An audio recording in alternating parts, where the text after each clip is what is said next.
Welcome to Chitraseema 24 frames. నేను మీ Krishnaveni. Cinema అంటే hero, heroine, fights, పాటలు, కొరియోగ్రఫీ ఇవన్నీ కలిపి మనల్ని ఎంటర్టైన్ చేస్తుంది. కానీ సినిమా ఆత్మ ప్రేక్షకుల ముందు ప్రతిబింబింపజేయాలి అంటే మాత్రం ఖచ్చితంగా డైలాగ్సే కావాలి. మన తెలుగు నాట అలా అద్భుతమైన డైలాగ్స్ రాసే ఎంతోమంది మహనీయులు ఉన్నారు. వారి కోవలోకి చెందుతారు బుర్రా సాయిమాధవ్ గారు.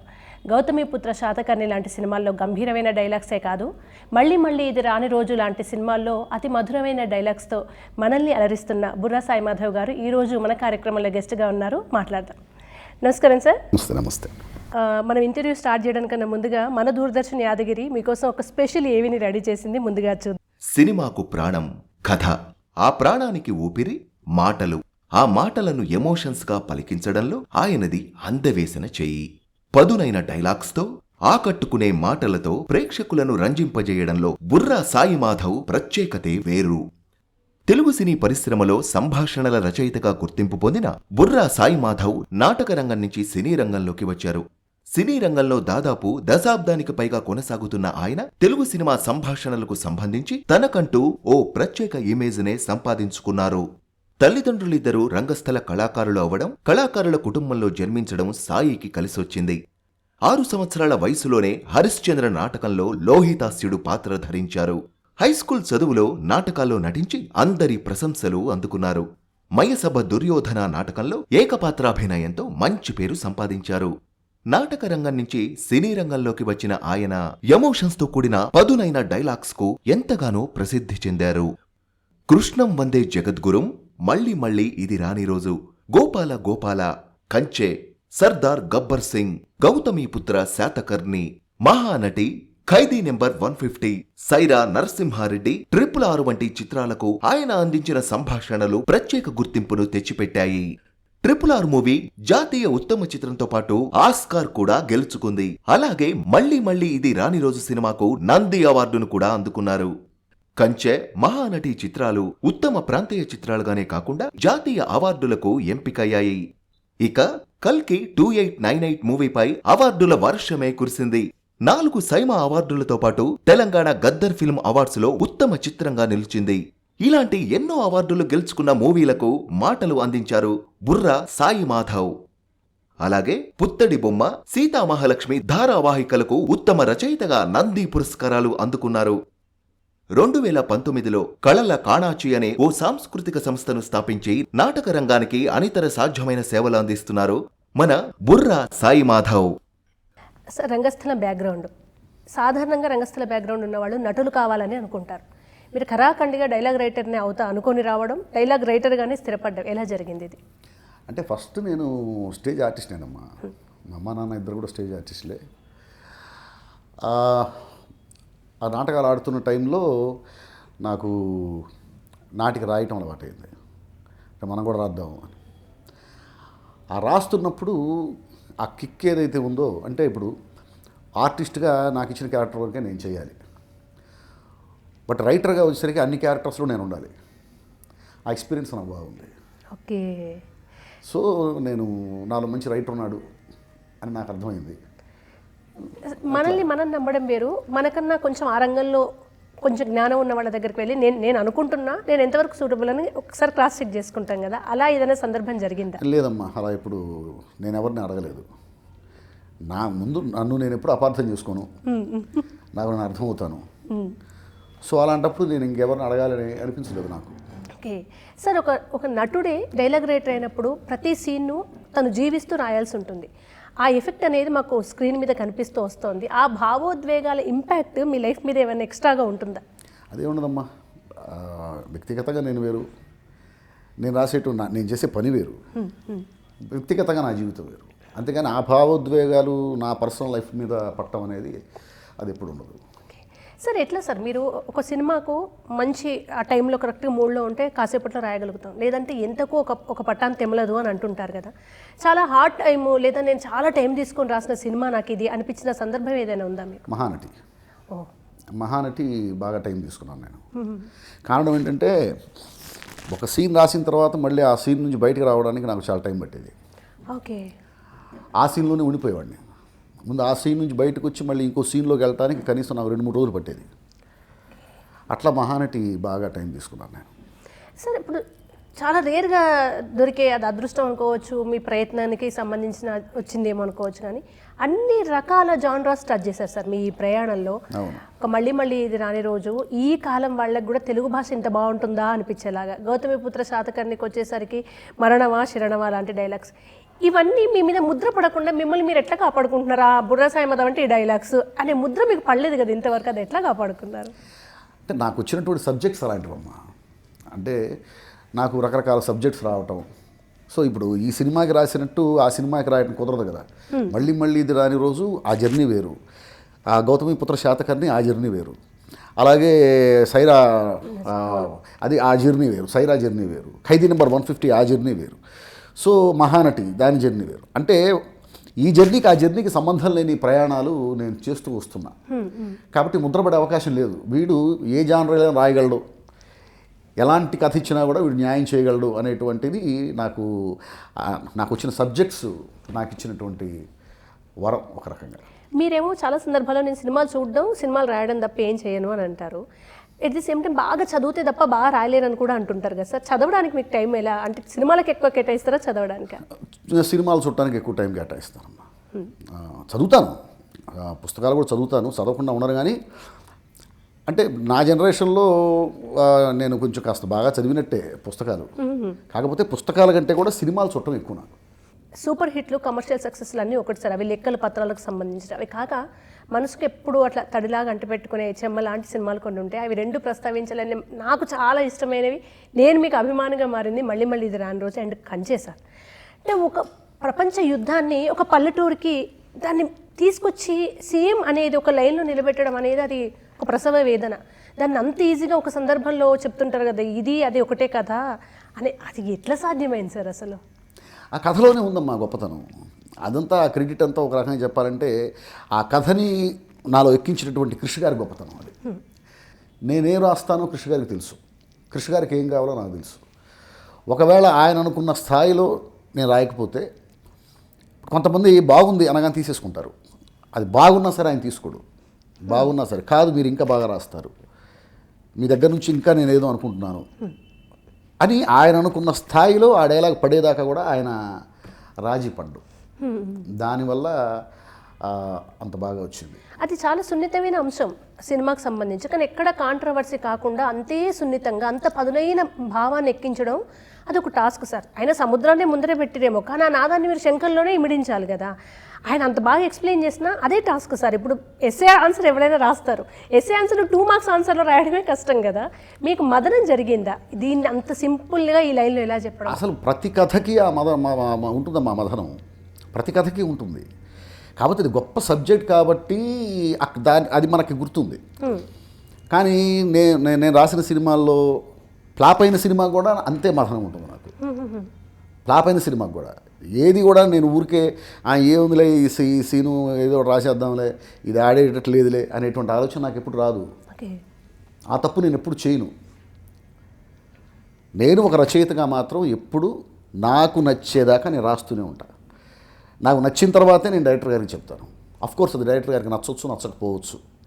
ఫైనల్గా నాకు డైరెక్టర్ గారికి ఇద్దరికి నచ్చిందే బయటకు వస్తుంది. నాకు నచ్చకుండా ఆయనకి మాత్రమే నచ్చింది బయటికి రాదు, ఆయనకు నచ్చకుండా నేను రాసింది మాత్రమే, నాకు నచ్చింది మాత్రమే బయటికి రాదు. సార్ కంచె రెండో ప్రపంచ యుద్ధ సమయానికి సంబంధించిన స్టోరీ. మనం కొంచెం టైం ట్రావెల్ చేసి భాషను కూడా అప్పటి తెలుగులాగా రాయాల్సి ఉంటుంది కదా, దానికోసం ఏమైనా స్పెషల్ వర్క్ చేశారా మీరు? అప్పటి నుడికారాలు, భాష, పదాలు. దానికి నేను చాలా సింపుల్గా చెప్తానమ్మా. ఆ టైంలో వచ్చిన సినిమాలు చూస్తే చాలు, అప్పుడు భాష ఎలా ఉంటుందో తెలుస్తుంది. ఇప్పుడు సపోజ్ గౌతమిపుత్ర శాతకర్ణికి రాయటం కోసం అని చెప్పేసి 1వ శతాబ్దం భాష మనం తీసుకురాలేము. ఆ 1వ శతాబ్దం భాష తీసుకొస్తే అది ఎవరికి అర్థం కాదు, అంతే కదా.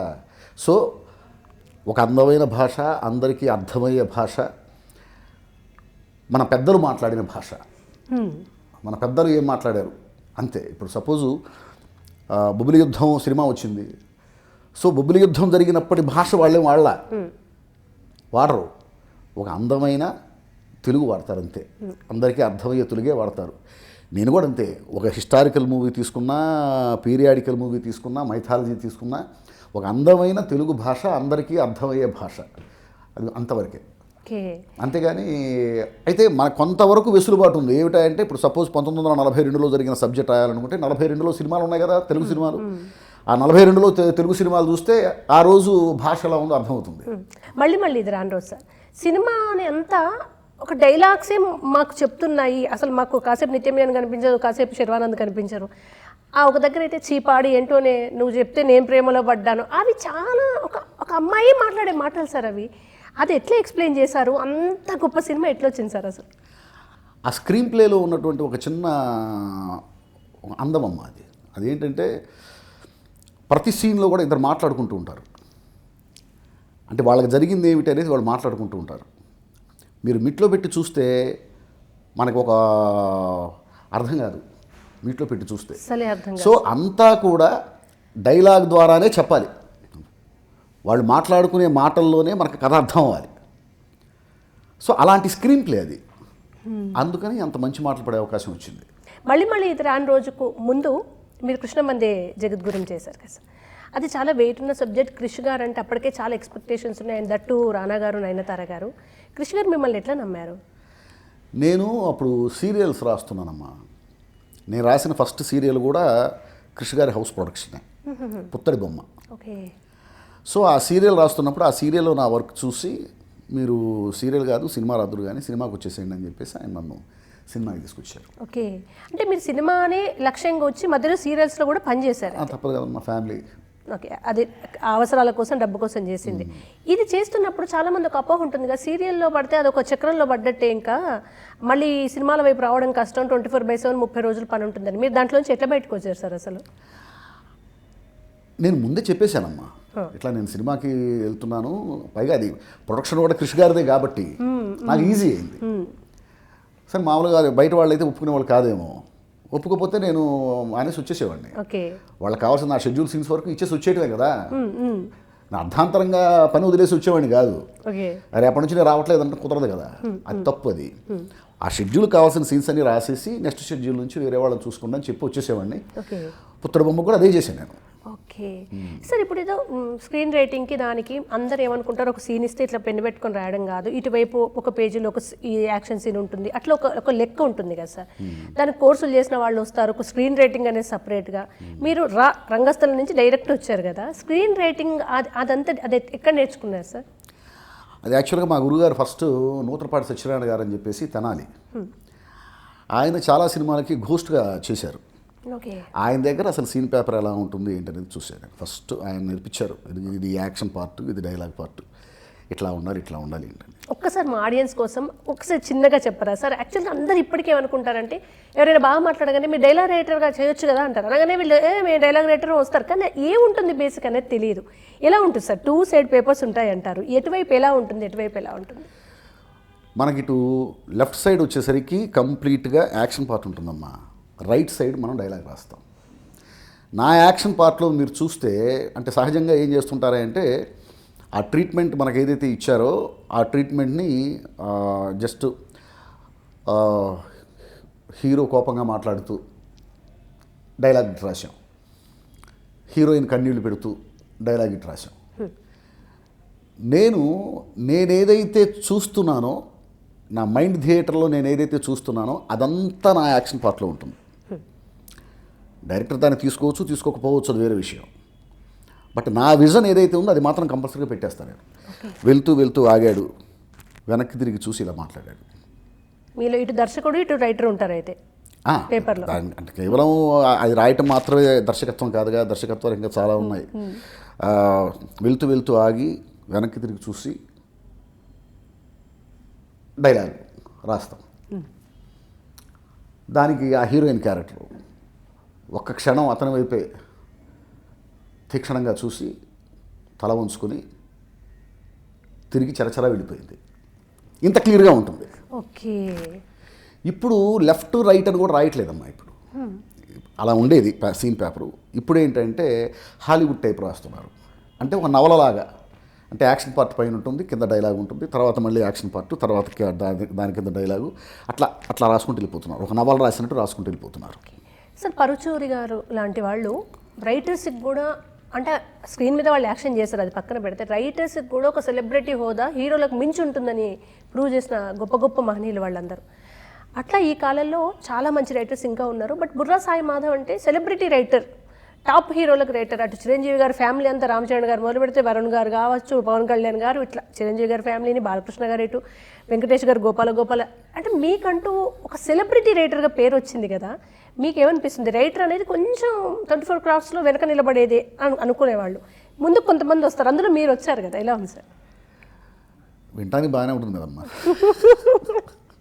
వచ్చిన అవకాశాన్ని సద్వినియోగం చేసుకోవటమేనమ్మా, అంతకంటే ఏమీ లేదు. నేను చేసింది అంతే, మిగిలిన వాళ్ళ గురించి నాకు తెలియదు.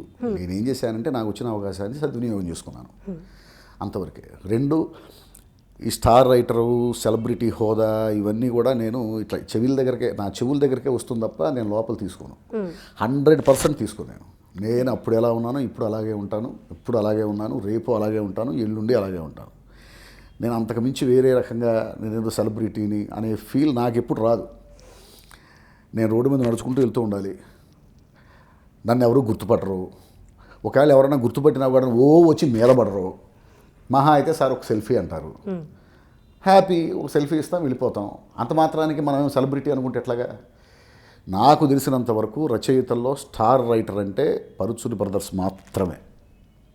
అంతకు ముందు కానీ ఆ తర్వాత కానీ పరుచూరి బ్రదర్స్ వాళ్ళు ఏలినట్టుగా ఎవరి వల్ల కాలేదు, ఎవరి వల్ల కాదు. నాకు తెలిసి 400 సినిమాలు, అందులో నాకు తెలిసినంత వరకు ఒక్కసారి మీరు చూస్తే 350 హిట్లే ఉంటాయి. వాళ్ళు మాత్రమే స్టార్స్ అంటారు. స్క్రీన్ మీద రైటర్ పేరుకి విజిల్స్ పట్టం అనేది ఒక్క పరుచూరి బ్రదర్స్కి మాత్రమే జరిగింది. అంతకుముందు మహామహా రచయితలు ఉన్నారు. ఆత్రేయ గారు ఉన్నారు, ముల్లపూడి వెంకటరమణ గారు ఉన్నారు, ఎంఎస్ హర్నాథరావు గారు ఉన్నారు. ఎంఎస్ హర్నాథరావు గారు పరుచూరి బ్రదర్స్ తర్వాతే వచ్చారు ఆయన. అంతకుముందు గొల్లపూడి మారుతిరావు గారు ఉన్నారు. ఇట్లా మహానుభావులు చాలామంది ఉన్నారు. మోదుకూరి ఝాన్సన్ గారని, ఇట్లాంటి వాళ్ళందరూ. కానీ వాళ్ళు అద్భుతంగా రాశారు, తెలుగు సినిమాని సుసంపన్నం చేశారు. కానీ వాళ్ళ పేరు చూడగానే, ఇప్పుడు హీరో పేరు చూడగానే ఒక విజిల్స్ వేస్తాం, కానీ రైటర్ పేరుకి ఎప్పుడు విజిల్ పడదు సార్. అవును, రైటర్స్ పేరుకి విజిల్ పట్టడం అనేది, ఆ టైటిల్ కార్డుకి విజిల్స్ పడటం అనేది నాకు తెలిసినంత వరకు ఒక్క పరుచూరి బ్రదర్స్కి మాత్రమే జరిగింది. కాబట్టి వాళ్ళని మాత్రమే స్టార్ అనాలి. నా టైటిల్ కార్డు పెడితే ఎవరు విజిల్ వేయరు, పొరపాటు నా పిల్లలు కూడా వేయరు. రాదు. సో స్టార్ ఎందుకు అవుతాను నేను? కాను. ఆ విజిల్స్ పడాలి, ఆ చప్పట్లు పడాలి, అప్పుడే వాళ్ళనే స్టార్స్ అంటారు. అది చప్పట్లు పడాలంటే సార్ ఇక్కడ 2 రకాలు ఉంటాయని నేను ఇంతకుముందు గతంలో మాట్లాడిన సందర్భాలు చెప్పాను. మాస్ ఫిల్మ్స్ కూడా అంతగా పడాలి. పరుచూరి గారు చేసిన సినిమాలు ఈక్వల్గా మాస్లోకి చొచ్చుకుపోయే ఆ డైలాగ్స్ అవన్నీ మాస్ ఆడియన్స్కి రీచ్ అయితే వాళ్ళు మాత్రమే అంత చేయగలుగుతారు అనేది. మీరు ఎక్కడైనా మాస్కి, అంటే ఇప్పుడున్న రైటర్స్ మాస్కి కొంచెం గ్యాప్ ఏమైనా ఉందా? అదేం లేదమ్మా, ఇప్పుడు అన్ని మాస్ సినిమాలుగా వస్తుంది. నేను మా సినిమాలు బోల్డ్ రాశాను కదా. అవును, మా సినిమాలు అద్భుతంగా రాశాను. నా డైలాగ్స్కి విజిల్స్ పడ్డాయి, మాస్ ఎంజాయ్ చేశారు. గౌతమిపుత్ర శాతకర్ణిలో డైలాగ్స్కి ఎంజాయ్ చేశారు, ఖైదీ నెంబర్ 150లో డైలాగ్స్కి ఎంజాయ్ చేశారు, సైరా నరసింహారెడ్డిలో డైలాగ్స్కి ఎంజాయ్ చేశారు, గోపాల డైలాగ్స్కి ఎంజాయ్ చేశారు. నా పనికి విజిల్స్ పడవచ్చు, క్లాప్స్ పడవచ్చు, కానీ నా టైటిల్ కార్డు ఇప్పుడు అది రాదు. నా టైటిల్ కార్డుకి విజిల్ పడదు. సాయిమాధవ్ బుర్రా అనగానే ఎవరు గోల్ చేయరు, గంతులేరు, విజిల్స్ వేయరు, చప్పట్లు కొట్టరు. టైటిల్ కార్డుకి విజిల్స్ పడితేనే వాళ్ళు స్టార్స్ అంటాను నేను. పేరు పడగానే విజిల్ రావాలి అంతే. మన పనికి విజిల్స్ రావచ్చు, నేను రాసిన డైలాగ్కి విజిల్స్ రావచ్చు, ఆ డైలాగ్ విపరీతంగా వైరల్ అవ్వచ్చు, ఎక్కడ పడితే అక్కడ డైలాగ్ వినిపిస్తూ ఉండొచ్చు, సోషల్ మీడియాలో ఎక్కడ పడితే అక్కడ దాని గురించి మాట్లాడుకుంటూ ఉండొచ్చు, చాలా బాగుంది నాకు ఫోన్స్ రావచ్చు, ఇవన్నీ జరగవచ్చు. బోల్డ్ ఏ సినిమా రిలీజ్ అయినా ఫ్లాప్ సినిమాకి కూడా నాకు ఫోన్స్ వస్తూనే ఉంటాయి. అబ్బా డైలాగ్ బాగుందండి, ఈ డైలాగ్ బాగుందండి, ఆనందంగా ఉంటుంది, మహానందంగా ఉంటుంది. అంతవరకే. స్టార్ ఎప్పుడవుతాడు? ఆ టైటిల్ కార్డు పడగానే విజిల్స్ పడాలి థియేటర్లో, వాడిని స్టార్ అంటారు. మీరు ఇండస్ట్రీకి వచ్చి ఎన్ని ఇయర్స్ అవుతుంది సార్? అంటే 96 నుంచి జర్నీ ఉంది. అయితే అప్పుడు నేను ఎవరికి ఏం తెలియదు. నాకు ఇండస్ట్రీకి నేను పరిచయం అయింది కృష్ణవందే జగద్గురు సినిమా. చిత్రసీమ 24 ఫ్రేమ్స్లో చిన్న విరామం తీసుకుందాం.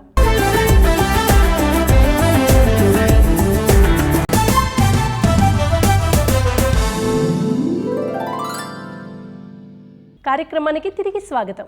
సినిమా సమాజాన్ని ప్రతిబింబిస్తుంది అని అంటారు. ఆ సినిమాని చూసి ఆ డైలాగుని బట్టి ఓహో ఆ టైంలో ఈ లాంగ్వేజ్ ఇట్లా ఉండనేమో అనేది ఒక అంచనాకు వస్తారు కదా. మీరు మొదటి సినిమా రాశారు కదా సార్, ఇప్పుడు రాస్తున్నారు. డైరెక్టర్స్ నుంచి రిక్వైర్మెంట్ ఏమైనా మారిందా ఈ జనరేషన్కి తగ్గట్టు సినిమాకి ఇట్లా ఉండాలి అనేది ఏమైనా, లేదా మీరు భాషలో డైలాగ్స్లో వస్తున్న మార్పులను ఏం అబ్జర్వ్ చేశారు?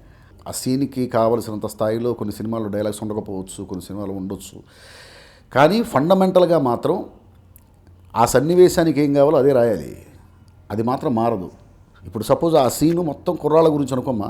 ఇప్పుడు కాలేజీలో ఒక సీన్ రాస్తున్నాం, ఆ సీన్ మొత్తం కాలేజీ స్టూడెంట్స్ మాట్లాడుకోవాలి. ప్రస్తుతం ఆ స్టూడెంట్స్ లాంగ్వేజ్ ఎలా ఉంటుందో అదే ఉండాలి. ఒక అద్భుతమైన భాష రాద్దాము అని చెప్పేసి అది వదిలేసి నా టేస్ట్ అక్కడ పెట్టకూడదు కదా. ఆ సీన్కి కావాల్సింది ఏంటి? ఆ సీన్లో నలుగురు కుర్రాళ్ళు ఒక అమ్మాయి గురించి మాట్లాడుకుంటున్నారు. నలుగురు కుర్రాళ్ళు ఒక అమ్మాయి గురించి మాట్లాడుకుంటుంటే ఎలా మాట్లాడుకుంటారు అదే రాయాలి. అది 2026లో తీస్తున్నాం. 2026లో నలుగురు కుర్రాళ్ళు వాళ్ళ భాష ఎలా ఉంటుంది, వాళ్ళ ఊత పదాలు ఎలా ఉంటున్నాయి, వాళ్ళు ఏ వర్డ్స్ వాడుతున్నారు. ఒకప్పుడు బావా అనుకునే వాళ్ళు ఇప్పుడు బ్రో అంటున్నారు, మత్స్య అంటున్నారు, మచ్చి అంటున్నారు. సో ఆటోమేటిక్గా వాళ్ళు ఉపయోగించేటువంటి ఆ వర్డ్స్ మారిపోతున్నాయి. సో అవన్నీ మనం అబ్జర్వ్ చేస్తూనే ఉండాలి, ఎప్పటికప్పుడు అబ్జర్వ్ చేస్తూనే ఉండాలి, అడాప్ట్ చేసుకోవాలి. ఇది ఎట్లా సాధ్యం సార్? మీరేమో పక్కన సినిమాలు పుస్తకాలు మీ లోకం మీది, ఈ జనరేషన్ ఎట్లా అబ్జర్వ్ చేస్తున్నారు? రెండు ఎప్పుడు నేను అందరిని అబ్జర్వ్ చేస్తూనే ఉంటానమ్మా. ఓకే, ఇప్పుడు నా పని నేను చేసుకుంటూ కూర్చోను. ఇప్పుడు అక్కడ నలుగురు కుర్రాళ్ళు కూర్చొని మాట్లాడుకుంటున్నారు, ఎలా మాట్లాడుకుంటున్నారు, ఏం మాట్లాడుకుంటున్నారు, ఎందుకు అసలు ఇప్పుడు సోషల్ మీడియాలో కాసేపు కూర్చుంటే తెలిసిపోతుంది వాళ్ళు ఏం మాట్లాడుకుంటున్నారు, ఎలా ఉంటున్నాయి, వాళ్ళ భాష ఎలా ఉంటుంది ఏంటని. జస్ట్ రోజుకు అరగంట సోషల్ మీడియాలో కూర్చుంటే చాలు. ఆ ఎక్స్లో కూర్చున్నా చాలు, ఆ ఫేస్బుక్ ఓపెన్ చేసినా చాలు, వాళ్ళ ఆలోచన విధానాలు ఎలా ఉంటున్నాయి, వాళ్ళ భాష ఎలా ఉంటుంది, ఇవన్నీ అర్థమైపోతాయి. దొంగాటలో నిజానికి అది వేరే ఎప్పుడు ఎవరికో ఇస్తే అది ఇంకో రకంగా వచ్చేదేమో, కానీ దాంట్లో అంత లోతు అంత అద్భుతమైన డైలాగ్స్ రాయాలని ఇన్స్పిరేషన్ ఎట్లా వచ్చింది సార్? ఏదైనా ఇన్స్పిరేషన్ ఆ కథ నుంచే వస్తుందమ్మా. ఇప్పుడు ఆ కథలో ఏం చెప్తున్నాం మనం, ఆ క్యారెక్టర్స్ ఏమిటి, ఇప్పుడు ఆ సీన్ రాస్తున్నప్పుడు ఆ క్యారెక్టర్ స్టేటస్ ఏమిటి, ఆ క్యారెక్టర్ పడుతున్న బాధ ఏమిటి, లేకపోతే ఆ క్యారెక్టర్లో ఉన్నటువంటి సంతోషం ఏమిటి, దాని మైండ్ సెట్ ఎలా ఉంది, ఇప్పుడు ప్రస్తుతం ఆ క్యారెక్టర్ మైండ్ సెట్ ఎలా ఉంది, ఏం మాట్లాడుతుంది ఆ సన్నివేశంలో, అదే ఆలోచిస్తా తప్పించి నాకు వేరే నా పర్సనల్ టేస్ట్ ఏది అక్కడ పెట్టే ప్రయత్నం నేను చేయను. సో అక్కడ ఎమోషన్ దొరికిందంటే మాత్రం దాన్ని ఈజీగా వదిలిపెట్టను. ఎమోషన్ దొరికిందంటే మాత్రం దాన్ని ఎంత డెప్త్గా ఆ ఎమోషన్ని తీసుకెళ్లాలో, ఆ ఎమోషన్కి న్యాయం జరగడానికి ఎంత దాన్ని వాడాలో అంతా ఎమోషన్ని వాడతాను. అది కొంతమంది ఏం చేస్తారంటే కొంచెం భయపడతారు, ఎందుకు ఎమోషన్ వద్దు అని లైట్గా దాన్ని వదిలేద్దాం అనుకో. నేను వదలను. అఫ్కోర్స్ తీసుకుంటారు, లేకపోతే వేరే విషయం. అది మీరు రాసిన ప్రతిదీ నాకు నచ్చింది అనుకునే రకమా, వాటిల్లో పర్టికులర్ మాత్రం నాకు బాగా ఇష్టం మీరు రాసిన వాటిల్లో అనుకునే రకమా? అంటే కొన్ని డైలాగ్స్ ఉంటాయి కదమ్మా, అలా ఏమున్నాయి సార్ మీకు? నేను ఎప్పుడు చెప్తుంటాను, నాది కృష్ణ వందే జగద్గురువులో ఆ డైలాగు నన్ను మార్చిన డైలాగ్. అది అమ్మ 9 నెలలు కష్టపడితే మనం పుట్టామనుకుంటారు కొందరు, కాదు నాన్న పక్కన 10 నిమిషాలు సుఖపడితే పుట్టామనుకుంటారు కొందరు. రెండు నిజాలే, కానీ పురిటి నొప్పులు చూసినవాడు మనిషి అవుతాడు, పడక సుఖాన్ని చూసినవాడు పశువు అవుతాడు అనే డైలాగు. అది నాకు బాగా, ఆ డైలాగ్ అంటే పర్సనల్గా నాకు ఇష్టం. ఎందుకంటే వీడు సాయిమాధవ్ బుర్రా బాగా రాస్తాడు అని పరిశ్రమకు చెప్పిన డైలాగ్ అది. అద్భుతం సార్. అది కాకుండా నాకు గోపాల కూడా సార్, గోపాల కృష్ణతత్వం మీద భగవద్గీతను ఇంటర్నల్గా చెప్తుంటే అందులో ప్రతి డైలాగ్ భగవద్గీత లాగే అనిపిస్తుంది. అంటే భగవద్గీతని ఈ జనరేషన్కి ఈజీగా అర్థమయ్యేటట్టు వ్యాఖ్యానం అంటారు కదా, అట్లా డైలాగ్ వ్యాఖ్యానం లాగా అందిన ఒక సినిమా సార్. అందులో నేను భగవద్గీత చదివినప్పుడల్లా అనుకున్న నాకు చాలా సంబరం అనిపించింది. అందులో ఒక దగ్గర అంటారు కదా, తప్పు చేసినందుకు సైలెంట్గా ఉంటే అందరూ చనిపోయారు భీష్ముడితో సహా అనేది. మొత్తం భారత సారం అంతా తీసుకొచ్చి తప్పు చేయడం కాదు, సైలెంట్గా ఉంటే కూడా చేస్తారు అనేది ఒక లైన్లో చెప్పిన సార్ మహాభారత సారం సార్.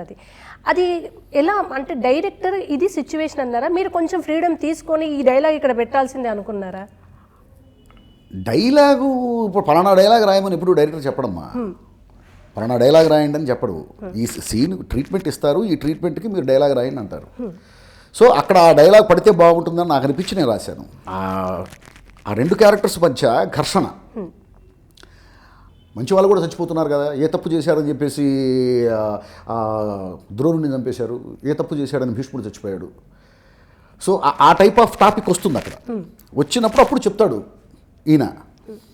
సో ఒక స్త్రీమూర్తిని నిండు సభలో బట్టలు ఊడదీస్తుంటే నిండు సభలో గురువృద్ధులు ఇంతమంది చూస్తూ ఉండగా ఒక స్త్రీని ఆ విధంగా అవమానిస్తూ ఉంటే నిశ్శబ్దంగా చూస్తూ కూర్చున్న వాళ్ళు కూడా చావాల్సిందే. అశ్వత్థామ ఒక్కడు ప్రశ్నించాడు, ప్రతిఘటించాడు. భీష్ముడితో సహా మిగిలిన వాళ్ళందరూ చచ్చిపోయారు అనేది చెప్పాలనుకున్నాను, అది చెప్పాను. సార్, తెలుగు సినిమాని ఇష్టపడ్డాము, ఎన్టీఆర్ గారిని ఇష్టపడ్డాం, ఇవి రెండు వేరువేరుగా ఎప్పుడు ఉండవు, రెండు కలిపే ఉంటాయి. అట్లాంటి లక్షలాది కోట్లాది మందిలో మీరు కొంచెం టాప్ లిస్ట్లో ఉంటారని విన్నాను. మీకు ఏ వయసులో ఎన్టీఆర్ గారు పరిచయం అయ్యారు తెర మీద? నాకు అసలు ఊహ తెలిసిన దగ్గర నుంచి, అంటే నాకు మా ఇంట్లో ఏమంటుంటారంటే వీటికి సినిమా థియేటర్లో ఊహ తెలిసింది అంటారు. అద్భుతమైన డైలాగ్ సార్ అది. వీడికి సినిమా థియేటర్లో ఊహ తెలిసింది, అందుకు ఇంత సినిమా పిచ్చాడు అయిపోయాడు. అది కూడా ఎన్టీ రామారావు గారి సినిమా థియేటర్లో ఊహ తెలిసి ఉండొచ్చు. ఓకే. నాకు తెలిసి నేను చూసిన మొట్టమొదటి సినిమా యమగోళ. ఓకే. యమగోళ సినిమాతో నేను చూడటం మొదలైంది. అంతకుముందు మా అమ్మమ్మ విపరీతమైన సినిమా పిచ్చి. మా అమ్మమ్మకి నన్ను తీసుకొని ఎప్పుడు నన్ను మా తమ్ముడిని తీసుకొని సినిమాలకు వెళ్తూనే ఉంటుంది. యమగోళ రిలీజ్కి మా తమ్ముడు అప్పుడు 1 సంవత్సరం పిల్లాడు. నేను పుట్టిన దగ్గర నుంచి మా అమ్మమ్మ నన్ను ఎత్తుకుని సినిమాలకు తీసుకెళ్తూనే ఉంటుంది. సినిమాలు మా అమ్మమ్మతో పాటు నేను కూడా కొన్ని సినిమాలు చూసుంటాను, కానీ అవన్నీ నాకు గుర్తులేదు కదా. నాకు గుర్తుండి నేను చూసినటువంటి సినిమా, మొట్టమొదటి సినిమా యమగోళ. ఆ తర్వాత యమగోళ కంటే ముందు రిలీజ్ అయిన సినిమాలు చాలా చూశాను, అది వేరే విషయం. మీరు ప్రపంచ సినిమాలన్నీ కూడా చూస్తుంటారా సార్? ఎక్కువ తెలుగేనమ్మా. తెలుగే చూస్తా. హిందీ కూడా చూస్తుంటాను నేను, హిందీ తమిళ్ కూడా చూస్తూ ఉంటా. ఆ తర్వాత భారతీయ భాషలన్నీ అన్నిట్లోనూ మంచి సినిమా, ఇది ఒక లెజెండరీ మూవీ, ఖచ్చితంగా చూడాలి అనేటువంటి అన్నీ కూడా నేను చూడటం మొదలుపెట్టాను. కానీ ఎక్కువగా తెలుగు సినిమాలే. సార్, ఖైదీ నెంబర్ 150 అంటే చాలా ఎక్స్పెక్టేషన్స్ ఉన్నాయి, మెగాస్టార్ రీఎంట్రీ. ఆ భారం, ఆ బాధ్యత, ఆ ఇష్టం, ప్రేమ అన్నీ మీ మీద కురిసినప్పుడు మీ ఫీలింగ్ ఏంటి? అసలు కాదు, ఒక అద్భుతం కదమ్మా. అసలు చిరంజీవి గారి దగ్గర నుంచి ఫోన్ రావడం, నేను ఆయన ఇట్లా నువ్వు చేయాలి నా సినిమాకి అంటే నేను అన్నాను, సార్ ఒక్క డైలాగ్ రాసినా పర్వాలేదు సార్, నేను రాసిన ఒక్క డైలాగ్ మీరు చెప్పినా కూడా నా జీవితం ధన్యమైపోయినట్టే అని ఆయన నవ్వి, లేదు మీరు కూడా రాయండి అని చెప్పి దానికి ఇద్దరం పనిచేసాం. సో అట్లా నాకు అవకాశం వచ్చింది. ఆ రాసి ఆయనకి రీడింగ్ ఇస్తున్నప్పుడు కూడా నిజంగా డైలాగ్ విలువ తెలిసినటువంటి హీరోలు వాళ్ళు. ఎగ్జాక్ట్లీ సార్, నేను అదే అనబోతున్నా. ఆ తరం వాళ్ళకి భాష, డైలాగ్ డెప్త్ తెలుసు, అర్థం అవుతుంది. డైలాగ్ విలువ తెలిసినటువంటి హీరోలు వాళ్ళు. సో అందుకే ఆ రైతులకు సంబంధించినటువంటి డైలాగ్స్ నేను చెప్తూ ఉంటే ఆయన కళ్ళు చెమ్మగిల్లాయి. అంటే డైలాగ్ వింటున్నప్పుడే ఆయన క్యారెక్టర్లోకి వెళ్ళిపోయారు ఆయన. కాబట్టి మెగాస్టార్ అయ్యారు. ఖైదీ నెంబర్ 150కి చూపించిన ఇంపాక్ట్ కొనసాగుతుంది. తర్వాత సైరా కూడా వచ్చింది. సైరా తర్వాత మళ్ళీ నాకు అవకాశం రాలేదు, ఎదురు చూస్తూ ఉన్నా వస్తుంది. కల్కి సార్, కల్కి నేను థియేటర్లో చూసినప్పుడు బుర్రసాయి మాధవ్ అంటే ఎవ్రీ టైం ఆ షాక్ ఇస్తారు మీరు, అది వేరే విషయం. ఈ మళ్ళీ ఇద్దరు రాని చూసి కంచె చూస్తే ఆట, కంచె నుంచి గౌతమిపుత్ర శాతకని ఎవ్రీ టైం బుర్రసాయి మాధవ్ గారే అని మళ్ళీ ఫీల్ అయ్యాను నేను. కల్కికి డైలాగ్స్ మళ్ళీ సినిమా స్టోరీ అంతా విన్నాక ఇది ఇట్లా అయితే బాగుంటుందని మీరు టైం తీసుకొని రాశారు, ఏదైనా కొంచెం డిఫరెంట్గా ఉండాలని? ఏమీ లేదమ్మా, ప్రతి సబ్జెక్ట్కి డిఫరెంట్గా ఉండాలనే ప్రయత్నం జరుగుతూనే ఉంటుంది. ఆ కథలోనే ఆ విభిన్నత ఉంది కదా. ఆయన అందులో ఫన్నీగా ఉన్నాయి, సీరియస్గా కర్ణుడు, కృష్ణుడు, అర్జునుడు ఇవి ఉన్నాయి, మొత్తం అన్ని నవరసాలు ఉంటాయి. అవి ఎప్పుడు ఆ కథ గొప్పతనమేనమ్మా. ఇప్పుడు ఆ కథలో ఉన్నాయి. ఇప్పుడు కృష్ణుడు ఉన్నాడు, కృష్ణుడికి రాసే మాట కృష్ణుడు మాట్లాడినట్టే ఉండాలి కదా. భైరవ మాట్లాడేటప్పుడు భైరవ మాట్లాడినట్టే ఉండాలి కదా. అవన్నీ ఆ పాత్రల గొప్పతనం, ఆ సన్నివేశాల గొప్పతనం, ఆ సందర్భం గొప్పతనం, అంతే. కల్కి సినిమా రిలీజ్ అయిన తర్వాత మీకు వచ్చిన కాంప్లిమెంట్ ఏంటి సార్? చూడగానే నాకు దాదాపుగా ఒక 100 ఫోన్లు వచ్చాయి. చాలా అద్భుతంగా ఉంది. అసలు ఆ లాస్ట్ డైలాగ్ అయితే వస్తున్నాయి జగన్నాథ రథ చక్రాలు వస్తున్నాయి అనేది అద్భుతంగా రాశారు. నాది నేను కాదురా బాబు రాసిన, శ్రీశ్రీ కమల్ హాసన్ గారు చెప్పేది. అంత నాలెడ్జ్ ఉంది సార్. శ్రీశ్రీ గారు రాశారుగా, అది నేను రాసింది కాదు, ఆయన మహాప్రస్థానంలో రాసింది, మేము వాడాం అక్కడ. సార్, RRR మొత్తం మీరే కదా సార్ డైలాగ్స్? మీరు రాసినప్పుడు అనుకున్నారా అడవి మనిషిని తల్లి అర్థం కాలే అనేది అంత వైరల్ అవుతుందని అనుకున్నారా మీరు? మరి అంత వైరల్ అవుతుందని అనుకోలే, కానీ మంచి డైలాగు. అందులో వేస్ట్గా ఒక డైలాగ్ ఉండదమ్మా. ప్రతి డైలాగు అర్థవంతంగా ఉంటుంది. ప్రతి డైలాగు అవసరం కాబట్టే అక్కడ ఉంటుంది, అంతేగాని అనవసరంగా ఇక్కడ ఒక పంచిపడే అవకాశం ఉంది కాబట్టి ఒక పంచేద్దాం అనేటట్టు నేను ఎప్పుడూ రాయలేదు. అసలు రాజమౌళి గారు అయితే అసలు అలాంటి వాడికి ఒప్పుకోరు కూడా. ఆయనకు ముందే ఒక క్లారిటీ ఉంటుంది. ఆయన ముందే ఆయన మైండ్ థియేటర్లో సినిమా చూసేసి ఉంటారు. ఆయన ఎలాంటి సినిమా మైండ్ థియేటర్లో చూశారో ఆ సినిమానే ఆడియన్స్కి చూపిస్తారు, సమస్య లేదు. ఆయనకి ఏ సీన్లో ఎన్ని డైలాగులు ఉండాలో, ఏ డైలాగ్ ఎంత ఉండాలో కూడా తెలుసు. అంతకంటే ఒక లైన్ ఎక్కువ రాసినా తీసుకోరు, ఒక లైన్ తక్కువ రాసినా యాక్సెప్ట్ చేయరు. ఏమైనా చేంజెస్ బాగా అడిగిన సందర్భాలు ఉన్నాయా? అస్సలు ఏమి లేవమ్మా. అసలు ఎంత ఈజీ అంటే ఆయనకి, ఎందుకంటే అంత క్లారిటీ ఉన్న మనిషితో పనిచేయడం అనేది అంత హాయిగా ఉంటుంది. కానీ చాలా మంది భయపడతారు సార్, రాజమౌళి గారి సినిమాకి అసలు వర్క్ ఎక్కువ ఉంటుందేమో. నన్ను కూడా భయపెట్టారు. కానీ ఆయనతో వర్క్ చేయడం మొదలుపెట్టిన తర్వాత ఎంత హాయిగా ఉందంటే అంత హాయిగా ఉంది. కారణం ఏమిటంటే ఆయనకి తెలుసు, ఆయనకేం కావాలో తెలుసు. ఇప్పుడు చాలామంది డైరెక్టర్స్తో పనిచేస్తూ ఉంటాం, కొంతమంది వాళ్ళే కన్ఫ్యూజన్లో ఉంటారు. వాళ్ళకేం కావాలో వాళ్ళకే అర్థం కాకపోతే మనమేమి ఇస్తాం. ఇక అట్లా కాదు, రాజమౌళి గారికి ఏం కావాలో ఆయనకి చాలా క్లియర్గా తెలుసు. సో అలాంటి డైరెక్టర్తో పనిచేయడం అనేది క్లారిటీ ఉన్న టెక్నీషియన్కి చాలా ఈజీ. ఒకవేళ నాకు క్లారిటీ లేకపోతే కష్టం అవుతుందేమో. ఆయనకి నాకంటే ఎక్కువ క్లారిటీ, ఆయనకి అసలు 24 క్రాఫ్ట్స్ మీద అద్భుతమైన క్లారిటీ ఉంది. 24 క్రాఫ్ట్స్ మీద ఏ క్రాఫ్ట్ ఎంతవరకు ఎలా యూజ్ చేసుకోవాలి, డైలాగు ఎక్కడ ఉండాలి, ఎక్కడ ఉండకూడదు, ఏ సన్నివేశంలో ఆర్ఆర్ హైలైట్ అవ్వాలి, ఏ సన్నివేశంలో సైలెన్స్ హైలైట్ అవ్వాలి, ఏ సన్నివేశంలో డైలాగ్ హైలైట్ అవ్వాలి, ఏ సన్నివేశంలో డైలాగ్ హైలైట్ కాకూడదు. జస్ట్ ఇక్కడ ఇన్ఫర్మేషన్ పాస్ అయితే చాలు, ఇక్కడ మాత్రం డైలాగ్ రైటర్ కనపడాలి, ఇక్కడ మ్యూజిక్ డైరెక్టర్ కనపడాలి, ఇక్కడ కొరియోగ్రాఫర్ కనపడాలి. సో ఇంత క్లారిటీగా ఉంటుంది ఆయనకి, క్లారిటీగా ఉంటుంది. ఆయనకు అక్కర్లేనిది మనం ఎంత అద్భుతమైంది ఇచ్చినా తీసుకోరు. ఆయనకు అవసరమైంది, ఆయనకి ఏ స్థాయిలో అవసరమో ఆ స్థాయిలో వచ్చేదాకా ఆయన రాజీ పడ్డారు. మీకు ఐడియా ఉంటుంది సార్, మ్యూజిక్ డైరెక్షన్లో లాస్ట్కి మిక్సింగ్కి ఇస్తారు. మిక్సింగ్ ప్రాపర్గా అవ్వకుంటే ఒక లేయర్ ఎక్కువ వినిపించి ఒక లేయర్ తక్కువ. 24 క్రాఫ్ట్స్ లేయర్స్ ఒకటే లైన్ మీద ఉంటాయి ఆయన సినిమా మీద. ఒక్క క్రాఫ్ట్ ఇంకో క్రాఫ్ట్ని అసలు డామినేటే చేయదు. అండ్ బాహుబలి లాంటి నేపథ్యం ఉన్న సినిమాలు తీసుకుంటే డైలాగ్స్ భారీగా ఎక్స్పెక్ట్ చేస్తారు. అందులో కూడా అది ఉండదు. పెద్దగా బ్రీత్లెస్ డైలాగ్స్ పెట్టడాలు అవి ఏమి ఉండవు. ఎక్కడ డైలాగ్ అవసరం అక్కడే పెడతారు. అనవసరంగా ఆయన ఏ డైలాగు, అనవసరంగా డైలాగ్ ఉండదు, అనవసరంగా ఆర్ఆర్ ఉండదు, అనవసరంగా సైలెన్స్ ఉండదు. సైలెన్స్ కూడా మాట్లాడుతుంది, సైలెన్స్ కూడా సినిమాకి అవసరమే. అవును. సో ఎక్కడ సైలెన్స్ హైలైట్ అవ్వాలి, ఎక్కడ ఆర్ఆర్ హైలైట్ అవ్వాలి, ఎక్కడ పాట హైలైట్ అవ్వాలి, ఎక్కడ మాట హైలైట్ అవ్వాలి తెలిసినటువంటి డైరెక్టర్. కాబట్టి ఈరోజు ప్రపంచం మొత్తం ఆయన వైపు చూస్తూ ఉంది. అవును సార్. కార్యక్రమంలో మరో చిన్న విరామం తీసుకుందాం.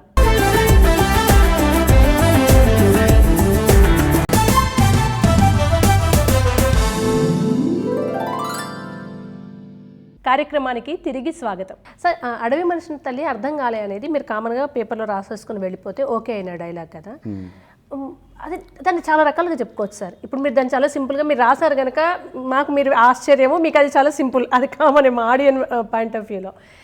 అది ఇంకా చాలా పెద్దగా చెప్పాలని, ఇంకేదో చేయాలని ఉంటుంది. ఒక సీన్ ఎన్టీఆర్ వస్తున్నాడు, దాన్ని చాలా సింపుల్గా అడవి మనిషిని తల్లి అర్థం కాలే అనేది ఇవాళ ఇన్స్టాగ్రామ్ ఓపెన్ చేస్తే ఎవరికైనా ఏమైనా అర్థం కాకుండా అడవి మనిషిని తల్లి అర్థం కాలే అనేది పెడుతున్నారు. మొత్తం జనరేషన్కి నోటెడ్ అది. ఎలా సార్ కొంచెం భారంగా చెప్పాలనిపించలే? 666 ఎన్టీఆర్ స్క్రీన్ మీద ఇంకేదన్నా అట్లా ట్రై చేయలేదు? ఎందుకు ఇంత క్యాచ్ సింపుల్ది పడింది అక్కడ? అంతేనమ్మా. నేను ఏదైనా సీన్ పేపరే కారణం, ఏదైనా సన్నివేశమే కారణం, ఆ సందర్భమే కారణం. ఆ సందర్భంలో ఆ క్యారెక్టరు ఏం మాట్లాడితే బాగుంటుంది, ఎంత మాట్లాడితే బాగుంటుంది అంతే ఉంటుంది, అంతే. అయితే ఇమేజ్ని మర్చిపోకూడదు, హీరో ఇమేజ్ని మర్చిపోకూడదు, పాత్ర స్థాయిని మర్చిపోకూడదు. రెండింటిని బ్యాలెన్స్ చేయాలి. హీరో ఇమేజ్ని పక్కన పెట్టేసి కేవలం పాత్ర స్థాయిని మాత్రమే గుర్తుపెట్టుకున్నా అక్కడ వర్కౌట్ అవ్వదు.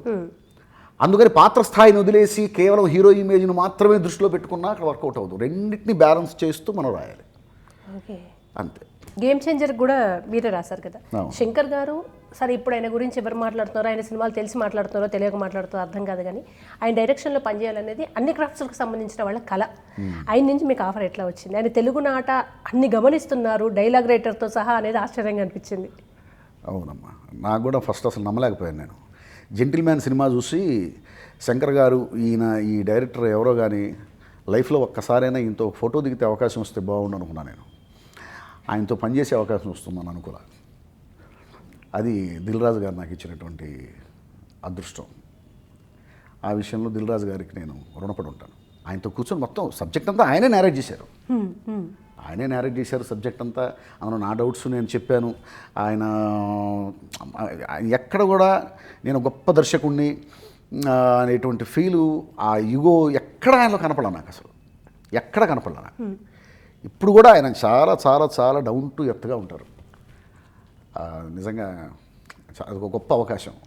సో తర్వాత అందరినీ ఆశ్చర్యానికి గురి చేసిన మరో డైలాగు, దేశం మీసం. అసలు మీరు మిమ్మల్ని అడిగితే అది అంతే అమ్మ అట్లా వచ్చేసిందని సింపుల్గా మీరు అంటున్నారు, కానీ అది ఎట్లా సార్? దేశం మీసం, దేశం అంటే భరతమాత అనే దాంట్లోనే ఉంటాం అందరం. ఆ జానర్ నుంచి మీరు బయటకు వచ్చేసి సపరేట్ ఇంకో వరల్డ్ని క్రియేట్ చేసుకొని మనిషి మీసం మెలేసాడు అంటే ఇంకా పౌరుషం అని అర్థం. దేశమే మీసం మెలే, అది నాకు అందులో ఒక పుస్తకం రాయొచ్చేమో అనిపించింది ఒక డైలాగ్లోంచి. ఆ టైంకి అలా వచ్చేసింది. అది బాగా ఆలోచిస్తూ ఏం రాస్తే బాగుంటుంది, కొత్తగా ఏదైనా రాయాలనే ప్రయత్నం. ఇప్పుడు ఆ సన్నివేశంలో, అలాంటి సిచ్యుయేషన్లో చాలామంది చాలా రకాలుగా రాశారు. సో మనం ఇంకేదన్నా చెప్దామా అనే ప్రయత్నంలో దేశం మీసం తిప్పుదామనే మాట వచ్చింది అక్కడ. సరే, ఒక ఆయన అడిగాడు కూడా, ఇప్పుడు మీరు అడిగినట్టే, మనం భరతమాత అంటాం కదా, మరి భరతమాత మీసం ఎలా తిప్పుతుంది, భరతమాతకి మీసాలు ఉండవు కదా అని చెప్పేసి అడిగారు. అరే బాబు, అప్పటికి భరతమాత అనే కాన్సెప్ట్ లేదు. మనం దేశాన్ని మాతృమూర్తితో పోల్చుకుని భరతమాత అని అంటాం తప్ప, భరతమాత అనే క్యారెక్టర్ ఏ పురాణాల్లో లేదు. రెండు, ఆ మాట అంది మగాడు కాబట్టి దేశం మీసం తిప్పుదాం అన్నాడు. అదే ఆ క్యారెక్టర్ లేడీ అయితే, ఒక స్త్రీ అక్కడ మాట్లాడాల్సిన అవసరం ఉంటే దేశం కొంగు బిగిద్దామని. స్త్రీ లేడీ అయితే దేశం కొంగు బిగిద్దాం అంటుంది, మగాడేమంటాడు దేశం మీసం తిప్పుదాం అంటాడు. సింపుల్ అది. తర్వాత చిరంజీవి గారితో, రామ్ చరణ్ గారితో, వరుణ్తో, పవన్ కళ్యాణ్ గారితో, ఇలా మెగా ఫ్యామిలీ, చిరంజీవి గారే అనుకుంటే మెగా ఫ్యామిలీని అంతా దాదాపు మీరు రౌండ్ చేసేస్తున్నారు కదా. ఇది అన్ఎక్స్పెక్టెడ్గానా, ఒక సినిమా నుంచి ఒక సినిమా మీ ఫ్యామిలీకి అటాచ్ అయ్యారా? అదృష్టం అమ్మ అది. నా వర్క్ నచ్చింది, నాకు అవకాశం ఇచ్చారు. నాగబాబు గారికి నేనంటే చాలా ఇష్టం అమ్మ. ఓకే. నాగబాబు గారికి నాకు ఫస్ట్ పవన్ కళ్యాణ్ గారి దగ్గరికి ఫస్ట్ నాగబాబు గారు పంపించారు. అప్పుడు అది సర్దార్ గబ్బర్ సింగ్ సినిమా గురించినటువంటి డిస్కషన్స్ జరుగుతూ ఉన్నాయి ఆ టైంలో. అప్పటికింకా షూటింగ్ మొదలవ్వలేదు, ఫలానా డైరెక్టర్ని కూడా అనుకోలేదు అప్పుడు. ఊరికే జస్ట్ మాట్లాడదామని పిలిచారు అంతే. ఇట్లా అన్నయ్య చాలా చెప్పాడు, మీ గురించి చెప్పారు, ఊరికే కాసేపు మాట్లాడదామని పిలిపించాను. ఇట్లా నెక్స్ట్ సినిమా చేస్తున్నానేమో, ఒకవేళ అందులో ఏమైనా 2-3 సీన్స్ ఏమైనా రాయాల్సి వస్తే రాయండి అన్నారు. ఖచ్చితంగా సార్ రాస్తానమ్మా. ఆ తర్వాత చిరంజీవి గారు పిలిపించారు. చిరంజీవి గారు పిలిపించి నాకు ఖైదీ నెంబర్ 150 అవకాశం ఇచ్చారు. ఆ తర్వాత అలాగే ఖైదీ నెంబర్ 150కి ముందు గోపాల చేశాను. గోపాల చేసినప్పుడు కూడా రైటర్స్ ఎవరైతే బాగుంటారు అని చెప్పి డిస్కషన్ వచ్చినప్పుడు నా పేరు కూడా ఒక 4-5 పేర్లు రాసి నా పేరు కూడా పంపించారు కళ్యాణ్ గారికి. పంపించినప్పుడు ఆయన ఆ పేర్లు చూసి నన్ను రాయించండి, సాయిమాధవ్ బుర్రాతో రాయించండి. అట్లా నాకు సురేష్ బాబుకి అంతకుముందు కృష్ణవందే జగద్గురు నేను పనిచేసినప్పటి నుంచి సురేష్ బాబు గారికి నా వర్క్ తెలుసు. సో సురేష్ బాబు గారికి మనసులో నా చేత రాయించాలని ఉండటం, కళ్యాణ్ గారు కూడా దానికి అభ్యంతరం చెప్పకపోవటం, అలాగా నాకు గోపాలలో అవకాశం వచ్చింది. అలాగే ఆ తర్వాత ఖైదీ నెంబర్ 150కి గోపాలకి మధ్యలో కంచె క్రిష్ గారు డైరెక్షన్లో. అట్లా నాకు ఆ మెగా ఫ్యామిలీలో పనిచేసే అవకాశం. సార్ ఏంటి సార్ మీరు పాటలు కూడా రాస్తున్నారు? అప్పుడప్పుడు ఎప్పుడన్నా సరదాగా రాయటమే, కానీ నేను రెగ్యులర్గా పాటలు రాసేంత లిరిసిస్ట్ని కాదమ్మా. కృష్ణవందే జగద్గురులో కూడా పాటలు రాశారు. మాటలతో పాటు రంగమార్తాండ బీటికి బాబు పాట రాసింది నేనే. ఎందుకు వచ్చింది సార్? అంటే డైరెక్టర్కి లిరిసిస్టులు సపరేట్ ఉండగా మీతో పాట రాయించాలన్న ఆలోచన ఎందుకు వచ్చింది? అంటే ముందు ఆ ట్యూన్ ఇచ్చి కృష్ణ గారు ఏమన్నారంటే, ముందు అసలు ఒక రఫ్గా ఒక లిరిక్ రాయండి, అసలు పాట ఎలా ఉండబోతుంది నాకు అర్థం కావటం కోసం రఫ్గా ఒక లిరిక్ రాయండి అన్నారు. నేను ఆ ట్యూన్కి రఫ్గా ఒక లిరిక్ రాశాను. మన సినిమా కాబట్టి బాగుంది కదా, ఇదే పెట్టేద్దామని చెప్పి దాన్ని పెట్టేశారు. సార్ ఎట్లా ఉంది సార్ ఎక్స్పీరియన్స్? డైలాగ్ ఏమో దానికి రిధం ఉండాలి, ఒక తాళంలో పడితేనే మన ఇందాక శ్రీశ్రీ గారి లాగా బాగుంటుంది, కానీ ఆ ట్యూన్లోనే మొత్తం కరెక్ట్గా పట్టేలాగా రాయాలి కదా. ఆ ఎక్స్పీరియన్స్ ఎట్లా ఉంది మీకు? అంటే చిన్నప్పటి నుంచి రాస్తూ ఉండేవాడిని అప్పుడప్పుడు. గొప్ప లిరిసిస్ట్ని కాకపోయినా ఆ ప్రయత్నం చేస్తూ ఉండేవాడిని, కాబట్టి నాకు అది అలవాటే. ఓకే, మీరు ఫుల్గా లిరిసిస్ట్గా రాకపోయింది అబ్బా సాయిరామ్ అనుకున్నట్టున్నారు, సాయిమాధవేమో కానీ చాలా మంది లిరిసిస్టులు ఇందులో కూడా దిగితే చాలా మంది లిరిసిస్టులకు మళ్ళీ అంత లేదు, అంత నేను గొప్పగా రాయలేను. ఓకే, మాటలు అంటారా, నేను ఖచ్చితంగా బాగా రాయగలను, నేను చెప్పగలను, కానీ పాటల విషయంలో నేను అంత గొప్పగా ఏం రాయలేను. సార్ మహానటి సావిత్రి గారి స్టోరీయే, ఎన్టీఆర్ మహానాయకుడు కథానాయకుడు ఎన్టీఆర్ గారి స్టోరీ, ఇద్దరు ఒక లెజెండ్స్.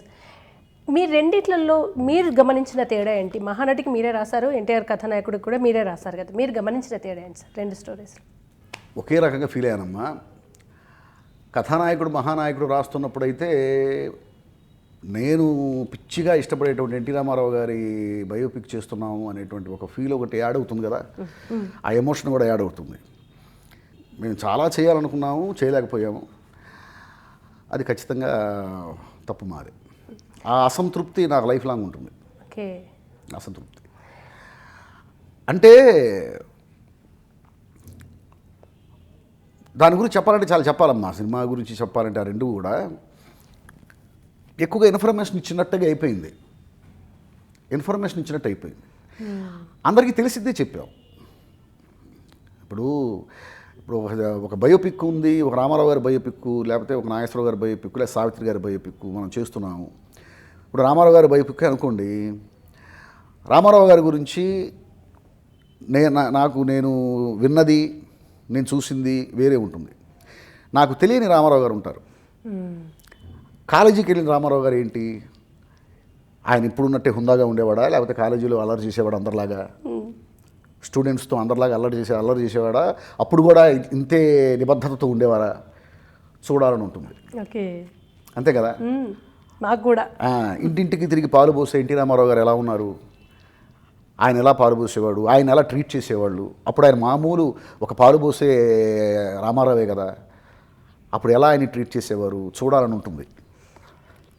అలాగే ఆ అవకాశాల కోసం ఆయన పడ్డ కష్టాలు ఏమిటి, అవి కొంత చూపించాం. కష్టాలు ఏమిటి అనేది కొంత చూపించాం, డీప్గా వెళ్ళలేకపోయాం. అలాగే రామారావు గారికి నాగేశ్వరరావు గారికి మధ్య ఉన్నటువంటి ప్రొఫెషనల్ రైవలరీ ఎలా చూపిస్తారు, అది ఖచ్చితంగా సినిమా అభిమానికి చూడాలని ఉంటుంది. వాళ్ళిద్దరి మధ్య ఒక ప్రొఫెషనల్ రైవలరీ అయితే ఉంది కదా. ఇంకా అప్పుడు ఆయన అభిమానులు పేపర్లలో చూసి ఎక్కువ క్యూరియస్ ఉంటారు దాన్ని. అది కూడా గౌరవనీయమైనటువంటి పోటీ, గౌరవనీయమైన పోటీ ఉంటుంది. ఆ పోటీని ఇద్దరి మధ్య ఎలా చూపిస్తారు వీళ్ళు చూద్దాం అనుకుంటారు. అలాగే రామారావు గారికి కృష్ణ గారికి మధ్య కూడా ఉందిగా కొన్నాళ్ళు, చూద్దామని అనుకుంటారు ఒక సగటు ప్రేక్షకుడు. ఆయన రాజకీయాల్లోకి వచ్చిన తర్వాత ఎప్పుడు కూడా ఇప్పుడున్న వాళ్ళు వాళ్ళ ప్రత్యర్థులతో పోటీ పడుతూ ఉంటారు. కానీ రామారావు గారు ఎప్పుడు కూడాను ఆయన ప్రత్యర్థులతో ఆయన ఎప్పుడు ఫైట్ చేయలే. ఒక కోట్ల విజయభాస్కర్ రెడ్డి గారితోనో, లేకపోతే నేదురుమల జనార్దన్ రెడ్డి గారితోనో, ఒక చెన్నారెడ్డి గారితోనో ఎప్పుడు వాళ్ళని ఒక పల్లెత్తు మాట అంటాం కానీ వాళ్ళని విమర్శించడం కానీ చేయలే. డైరెక్ట్గా ఆయన ఫైట్ ఇందిరాగాంధీ గారితో, డైరెక్ట్గా ఇందిరాగాంధీ గారితోనే ఆయన ఫైట్. ఇందిరాగాంధీ గారిని ప్రశ్నించాడు, ఇందిరాగాంధీ గారిని విమర్శించాడు, ఆమెతో పోటీ పడ్డాడేమో తప్ప ఆ మహానాయకురాలతో వీళ్ళతో ఎప్పుడు కూడాను అసలు ఒక రకంగా చెప్పాలంటే, పచ్చిగా చెప్పాలంటే పోటీ అనుకోలేదు. సో ఇందిరాగాంధీ గారు ఎవరావిడ? ఇందిరాగాంధీ గారు అంటే ప్రపంచం మొత్తం కూడా తల ఎత్తి చూసినటువంటి ఒక మహానాయకురాలు, ఉక్కు మహిళ. అసలు ఇందిరాగాంధీ గారి ముందు కూర్చోటానికి కూడా మగవాళ్ళు భయపడతారు అని చెప్పుకుంటారు. ఒక ఫోటో చూశాను నేను, ఆమె కూర్చోనంటే లెజెండ్స్ అందరు నిలబడున్నారు. అలాంటి ఇందిరాగాంధీ గారితో ఎన్టీ రామారావు గారు ఎలా ఫైట్ చేశారు, అసలు ఆ ఫైట్ ఆమె ఎలా తీసుకుంది, ఈయన ఎలా అంత ధైర్యంగా ఎదురొడ్డగలిగాడు చూడాలనిపిస్తుంది. ఇప్పుడు నేను చెప్పిన దాంట్లో ఒకటన్నా ఉందా? ఫైనల్గా మీరు యాక్టర్గా కూడా కొన్ని చోట్ల తలుక్కుమన్నారు కదా, రంగస్థలం మంచి యాక్టర్ మీరు. అది ఒక్కసారి అందులోకి పోయిన తర్వాత మళ్ళీ ఏదో తప్పిపోయిన పిల్లవాడు ఆ అమ్మఒడికి చేరినట్టు అట్లా ఆగట్లే మిమ్మల్ని మళ్ళీ చేయాలని? అంటే ఇది నేను చేస్తే బాగుంటుంది అని నాకు అనిపిస్తే నేనే అడిగి చేస్తాను. సో అలాంటి క్యారెక్టర్ దొరికితే కనుక నేనే అడుగుతాను డైరెక్టర్ గారు. ఓకే, అంటే మిమ్మల్ని పెట్టాలన్న అంటే అప్పుడు మీరు ఈ డిస్కషన్స్లోనో మీతో ప్రయాణంలోనో ఈయన మంచి యాక్టర్ అనేది వాళ్ళకి ఎట్లా అర్థమైంది? మీరు రంగస్థలం బ్యాక్గ్రౌండ్ అని చెప్పుంటారు. అంటే కృష్ణ గారికి తెలుసు. ఓకే, నేను చేసింది మహానటిలో చేశాను, ఎన్టీఆర్ బయోపిక్లో చేశాను. అవును. మహానటిలోనేమో పింగళ గారి క్యారెక్టర్ చేశాను. అక్కడ ఏంటంటే అసలు పింగళ గారికి నాకు మధ్య పర్సనాలిటీ పోలికే ఉండదు. ఆయన సన్నగా ఎత్తుగా ఉంటారు, ఆయన నేను పొట్టిగా లావుగా ఉంటాను. సో ఏంటి సార్ అంటే కేవీ రెడ్డి గారు క్యారెక్టర్ కృష్ణ గారు చేస్తున్నారు కాబట్టి పింగళ గారి క్యారెక్టర్ మీరు చేస్తే బాగుంటుంది, మీ కాంబినేషన్ కదా అని చెప్పి చేయించారు నా చేత నాగేశ్వరి గారు. అలాగే మా రామారావు గారి బయోపిక్ విషయానికి వచ్చేసరికి పీతాంబరం గారి క్యారెక్టర్ కోసం చాలామందిని చూశారు. ఎవరు కూడా కృష్ణ గారికి సింక్ అవ్వాల. రేపు షూటింగ్ అనగా సడన్గా ఇవాళ సాయంత్రం ఫోన్ చేసి ఆ క్యారెక్టర్ మీరే చేయండి అన్నారు. ఓకే, అలా ఆ క్యారెక్టర్ చేయాలి. ఏం చేస్తున్నారు సార్ కుటుంబం, పిల్లలు? నేను మామూలుగా సినిమాలు రాస్తుంటాను, మా ఆవిడ నన్ను రాస్తూ ఉంటుంది. పిల్లలిద్దరు కూడా ఎడ్యుకేషన్ అయిపోయింది. మీనాక్షి పెద్దమే మంచి డాన్సర్ కూడా అనుకుంటాను. అమ్మాయి మంచి డాన్సరు, ఆర్టిస్టు, ఎంబీఏ కంప్లీట్ అయిపోయింది. ఇప్పుడు సినిమా ఇండస్ట్రీలోకే ఎంటర్ అవ్వాలని ట్రై చేస్తున్నాయి అమ్మాయి. ఓకే, రెండో అమ్మాయి ఎంబీఏలో ఓకే లా చేసింది, ఇప్పుడు ప్రాక్టీస్ చేస్తూ ఉంది. పెద్ద అమ్మాయిని మరి మీరు వెల్కమ్ చేస్తున్నారా సినిమాల్లోకి? చాలా ఏమైనా ఇంట్లో సినిమా వాళ్ళు ఉంటే పిల్లల్ని రానివ్వరని ఒక టాక్ ఉంటుంది బయట. నేను వాళ్ళ ఇష్టాలను ఎప్పుడు నేను కాదన్నమ్మా. వాళ్ళ కెరీర్ వాళ్ళని వాళ్ళు ఎలా చూసుకోవాలనుకుంటారో వాళ్ళకి అలాగే మన భవిష్యత్తులో ఇప్పుడు కూడా నేను అలా అవ్వాలనుకున్నాను, మా నాన్న వల్ల కాలేకపోయాను అనేటువంటి ఫీల్ వాళ్ళకి రానివ్వకూడదు. అంటే యాక్టింగ్ అనేది తరతరాల డిఎన్ఏలో భాగమా? ఇంపాక్ట్ అవుతూ వస్తున్నారా సార్? ఇంట్లో చూసి మీరు, మిమ్మల్ని చూసి పిల్లలు, ఎక్కడ జరుగుతుంది ఇదంతా? రెండూ కావచ్చు. ఖచ్చితంగా డిఎన్ఏలో ఉంటుంది. అలాగే నా ఇన్స్పిరేషన్ కూడా ఉండొచ్చు. మా నాన్న ఇది కదా, ఇప్పుడు నాకుంది. మా నాన్న బుర్రా సుబ్రహ్మణ్య శాస్త్రి గారు, ఆయన రంగస్థలంలో లెజెండ్.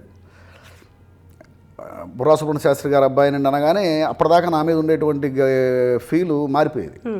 అప్పటిదాకా ఒకలాగా మాట్లాడేవాళ్ళు. మీ నాన్నగారు ఎవరంటే బుర్రా సుబ్రహ్మణ్య శాస్త్రి గారు, మా నాన్నగారి పేరు చెప్పగానే అక్కడి నుంచి వాళ్ళ బిహేవియర్ మారిపోయేది. ఓ మీరు శాస్త్రి గారు, బుర్రా సుబ్రహ్మణ్య శాస్త్రి గారు అబ్బాయి మీరు అని. ఏది చిన్న వయసు నుంచే. ఓకే, చిన్న వయసు నుంచే మా నాన్నగారి పేరు చెప్పగానే నా విషయంలో వాళ్ళ బిహేవియర్ మారిపోతుండేది. గౌరవంగా చూసేవాళ్ళు. సో మా నాన్నకి ఎంత పేరు ఉందా, అంత పేరు నాకు కూడా వస్తే బాగుండు, నాకు కూడా రావాలి అనేటువంటి ఫీలు నాకు వచ్చిందిగా. సో అదే ఫీలు నా పిల్లలకు కూడా రావచ్చు. సార్ చాలామంది 24 క్రాఫ్ట్స్లో ఏదో ఒకటి ఎంచుకొని రావాలని ఆశయంతో వస్తున్నారు. సరే, కోట్లు సంపాదించడం అనేది సక్సెస్ వచ్చిన తర్వాత ఆటోమేటిక్గా జరిగేది, కానీ కనీసం బతికే మందమైన డబ్బులు వస్తాయి. ఒకవేళ రైటర్గా డైలాగ్ రైటర్ అవ్వండి, స్క్రీన్ రైటర్గా వస్తే పిల్లలకి మీరు ఉన్న ముచ్చట చెప్పండి, బతికే మందమైన డబ్బులు వస్తాయా? ఏమి ఇస్తారు సలహా? రమ్మంటారా, వద్దంటారా? మిమ్మల్ని మీరు అపార్థం చేసుకొని మాత్రం రాకండి. మిమ్మల్ని మీరు అర్థం చేసుకొని రండి. నాలో రైటర్ ఉన్నాడు అనుకొని రాకండి, రైటర్ ఉంటే రండి. ఓకే,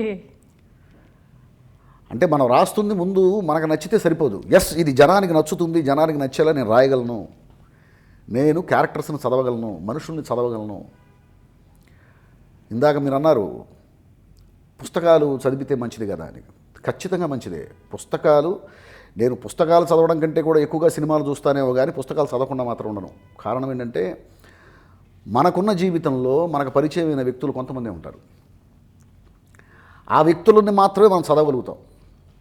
కళ్ళు మూసుకొని నీకు తెలిసిన వాళ్ళ పేర్లు ఒక 10 చెప్పమంటే టకటక మనం ఎన్ని పేర్లు చెప్పగలిగితే వాళ్ళు మాత్రమే మనకు బాగా తెలుసు అని లెక్క.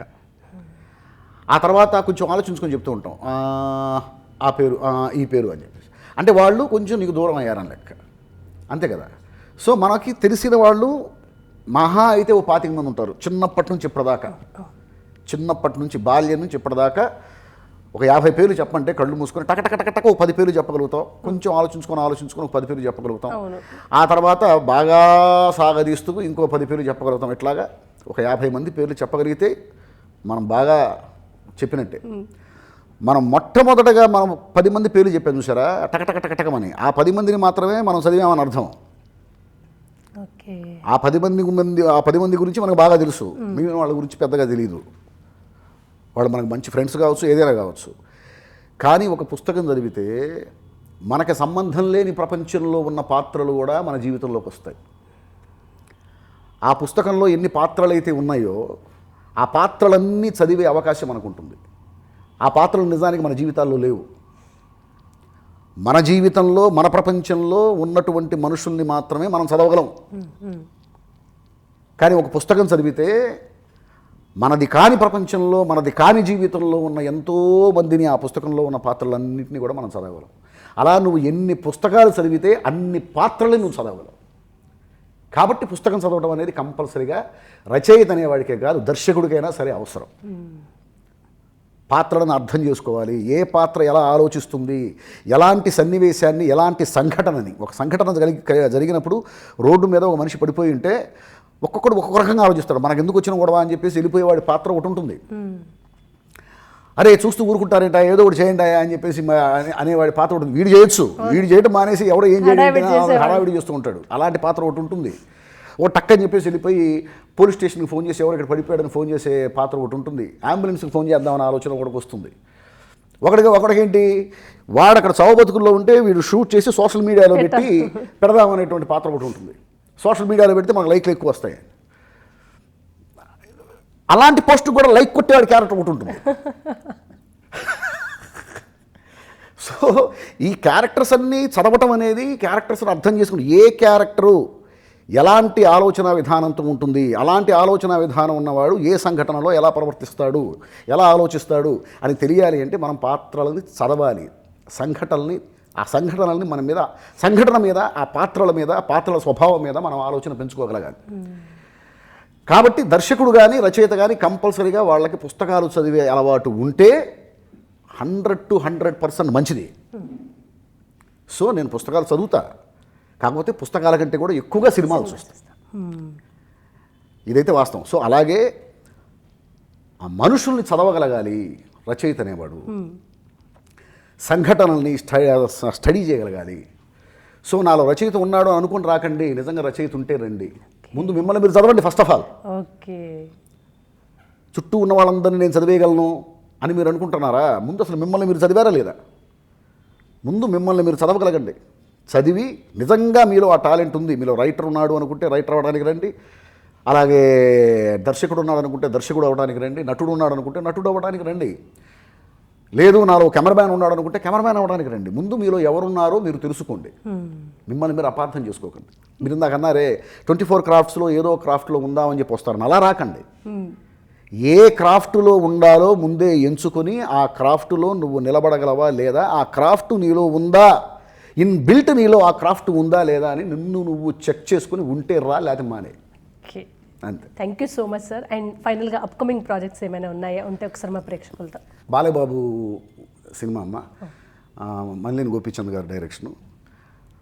ఇప్పుడు పెద్ద సినిమా చేస్తున్నారు కదా, వృద్ధి సినిమాస్ వాళ్ళ ప్రొడక్షను, అది ఒకటి జరుగుతుంది వర్క్. అలాగే ప్రశాంత్ వర్మ గారి డైరెక్షన్లో జై హనుమాన్ సీక్వెల్, అది ఒకటి జరుగుతుంది. అట్లాగే రామం అని చెప్పేసి అది కూడా ఒక పాన్ ఇండియా మూవీ. మన బెల్లంకొండ సాయి శ్రీనివాస్ గారు ఆయన హీరో. లలిత్ అని చెప్పేసి అతని డైరెక్షన్. ఆయన సాక్ష్యం కూడా మీరే రాశారు సార్. అద్భుతమైన సినిమా, అద్భుతమైన డైలాగ్స్ ఉంటాయి అందులో కూడా. అది ఒకటి జరుగుతుంది. ఇంకా 3 సినిమాలు ఉన్నాయి. సో ఫైనల్గా మన ఇంటర్వ్యూలో ఒక చిన్న ర్యాపిడ్ ఫైర్ ఉంటుంది, అన్నిటికీ 1 word ఆన్సర్స్ ఉండాలి.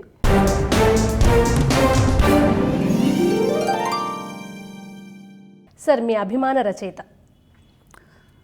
నా అభిమాన ఆత్రేయ. మీ బలం అండ్ మీ బలహీనత? సినిమా. ఎటువంటి వాతావరణంలో అయినా రాస్తారా, లేదు పర్టికులర్గా నాకు ఇట్లాంటి ప్లేసు ప్రశాంతంగా ఉంటేనే రాస్తా అనుకునే రకం? ఎటువంటి వాతావరణంలోనైనా రాస్తాను. ప్రాస, భావం రెండింటిలో ఏది ఎక్కువ ఇష్టం? భావం. ఇష్టమైన జాన్రా? సినిమా, అది ఏ జాన్రా అయినా ఇష్టమే. కవిత్వం రాస్తారా? రాస్తే దానికి మిమ్మల్ని స్ఫూర్తినిచ్చే అంశం ఏంటి కవిత్వం రాయాలి అంటే?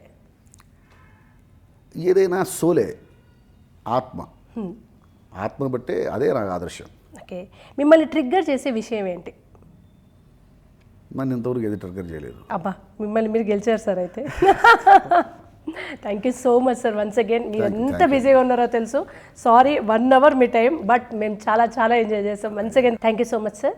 Thank you. చూసారు కదండి, ఇది ఇవాల్టి చిత్రసీమ 24 ఫ్రేమ్స్. మరొక ఎపిసోడ్లో మరొక అతిథితో మళ్ళీ కలుస్తాను. అంతవరకు సెలవు మరి. నమస్కారం.